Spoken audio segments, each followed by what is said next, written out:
kabataan-tangan sa mga batang manonood.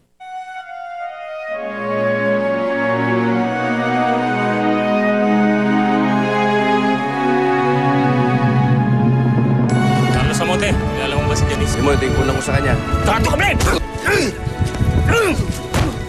Alam kong narinig niyo ang nangyari sa akin kanina. Muntik na ako dahil sa isang tao. Kaya simula ngayon, meron na akong ibang assistant. Soy. Malaya na tayo. Nagsaya-saya ko kasi makikita ko na ang anak ko, si Elise. Tusmas mo? Sorry, ma. Hindi ko na gagawin yun.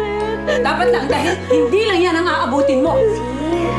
I told you, mas malakas ako sa mami mo kaysa sa'yo. So you better behave. I'll be watching you. Hindi mo sinabing lalaya ka na. Hindi ko talaga sinabi. Gusto ko supisahin ni Inay. Ate, wala na si Inay.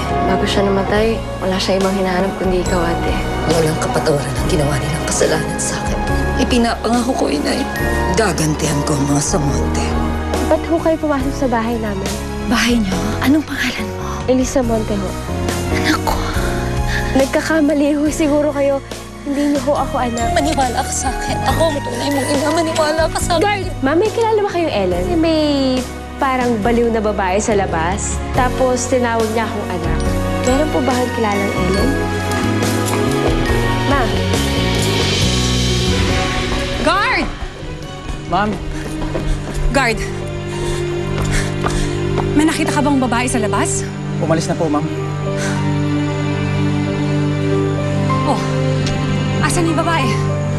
Ma, kasi iniwan ko lang siya doon sa labas ng gate. Baka umalis na yun. Ma, kilala niyo ba yun? Kilala niyo ba yung Ellen na... Of course not. Wala akong kakilalang Ellen. Kaya malamang baliw yun. Baliw yung babaeng yan. Huwag mong kakausapin na pag nakita mo. Baka kung anong gawin sa'yo. Promise me. Yes, ma'am. Okay. Good girl. Pasok na. Pasok. Go, go. Go inside. Sige pa. Layla, paano kung talagang si Ellen nga yun?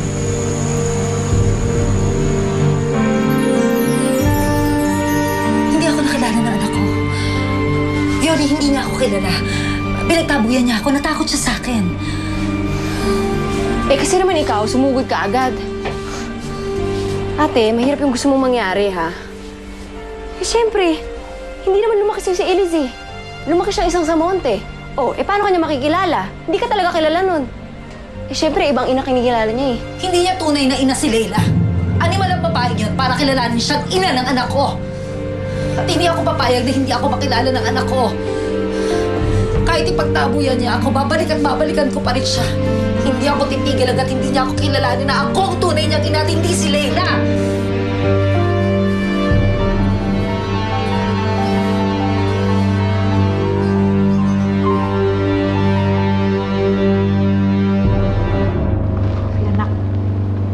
Thanks, Yaya.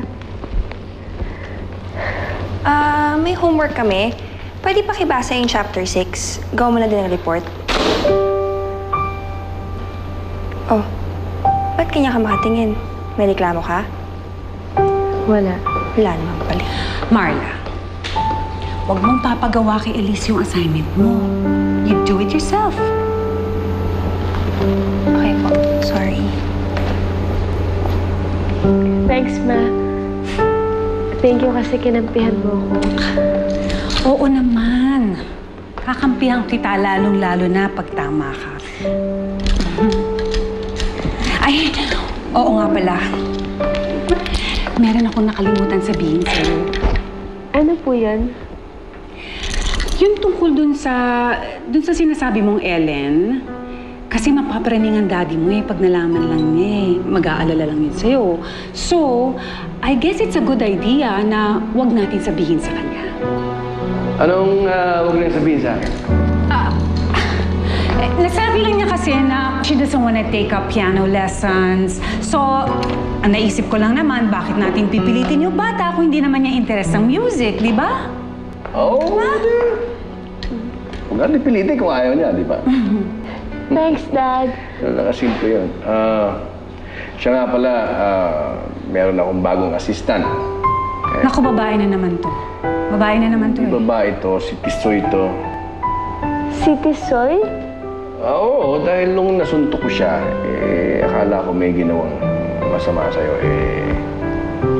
Okay naman yung tao, kaya yun, binigyan ko ng promotion. Oh, I'm fine with that. Buti na yung batang kalye kesa babae. Iha.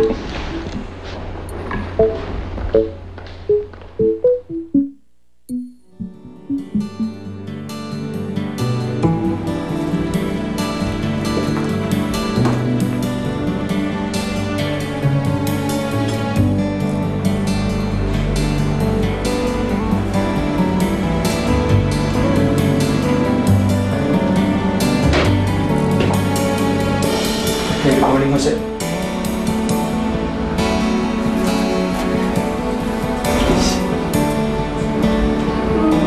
I heard the news na ginawa ka na daw na assistant ni Daddy.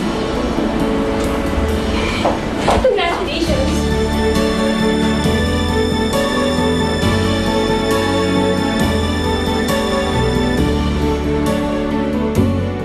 Yes, Mrs. Samonte.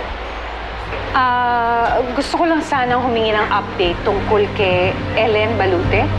Ellen Balute. Madali na po. Nandito pa ba siya? Ito po. Nakalaya na po ito. True parol. Nakalabas na po ito mga few weeks ago po.